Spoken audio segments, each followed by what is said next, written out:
I'm Joey Fossey, and welcome to a complete retelling of the Elder Scrolls lore from the beginning. At the beginning of our journey, we start in what was known as the Dawn Era, in which existed chaotic nothingness, and from this nothingness came two beings known as Anu, who represented order, stasis, and light, and Padome, who represented chaos and change. These two beings were equal and opposites. Being opposites, they fought. However, being equals, neither of them won. After this clash, in order to better understand themselves and self-reflect, Anu created a soul called Anuiel, which represented everlasting light and the soul of all things. And Padome did the same, creating a soul that would be known as Sithis, representing nothingness and the void.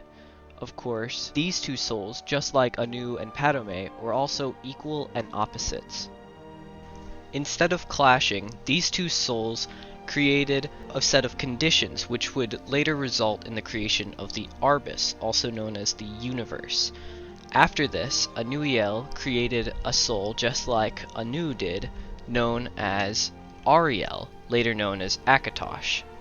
And Sithis created a soul known as Lorkhan. Before Ariel's creation, the Arbus was turbulent and unstable, so to stabilize it, Ariel created the concept of time. With the Arbus stabilized, other lesser gods were free to come into existence. These lesser gods would include who would later be known as the Aedra and the Daedra, and were collectively known as the Et Ada, or original spirits. Along with them, two planes for them to inhabit were created, known as Aetherius and Oblivion. This is when the trouble started.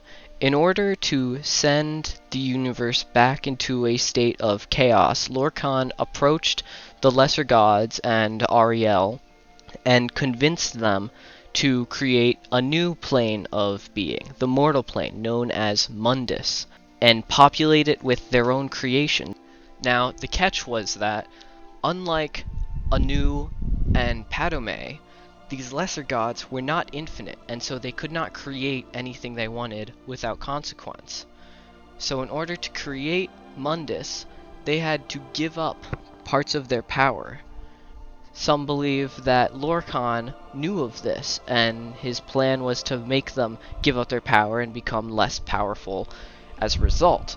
However, some of these gods fled Mundus before it was complete, so that they could retain their power. Among these was the chief architect of Mundus, named Magnus.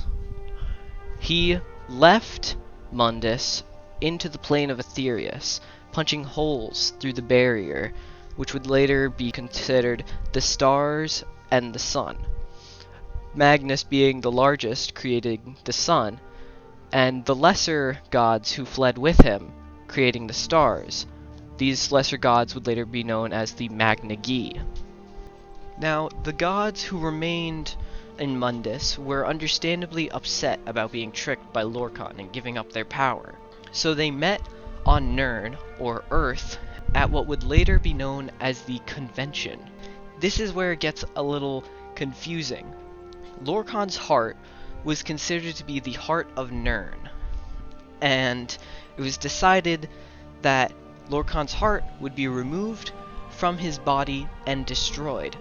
But after removing his heart, they found it could not be destroyed, which confuses some people, because if his heart was the heart of Nirn, and he gave up his physical form to create Nirn, or Earth, how could they have removed it from his body if they were already meeting on Nirn, which would have been created from him? I have solved this issue because they're forgetting about extensions of a being's power. Some of the Daedra, who live in the plane of Oblivion, have different realms that are extensions of their power that they've created and are a part of them, while being physical places that can be visited. So it's understandable that Nirn is clearly the equivalent of a plane of Oblivion, just not in Oblivion. It's an extension of Lorkhan's power, and therefore a part of himself. However, Lorkhan still has a physical form while Nirn exists. So, to continue the story, the gods who met at the convention decided that Lorkhan's heart would be removed from his body. However, they found it could not be destroyed. So, Ariel shot the heart with his bow into the sea. Now, Lorkhan being dealt with, the lesser gods left Nirn with the power they still had, but not enough power to leave Mundus. So they stayed in Mundus and became known as the Eight Divines: Ariel / Akatosh, Arche, Dibella, Julianos, Kinnereth, Mara, Stendar, and Zenithar. And then they created their own planes within Mundus that can be seen from Nirn as other planets. Now, some of the gods who could not leave Nirn continued their work despite the consequences and lost their divine powers, and so to continue their existence resorted to procreation, resulting in the creation of Man and Mer, or elves. And that is all for the beginning. That is how Mundus and Nirn and the universe came into existence, according to a variety of sources.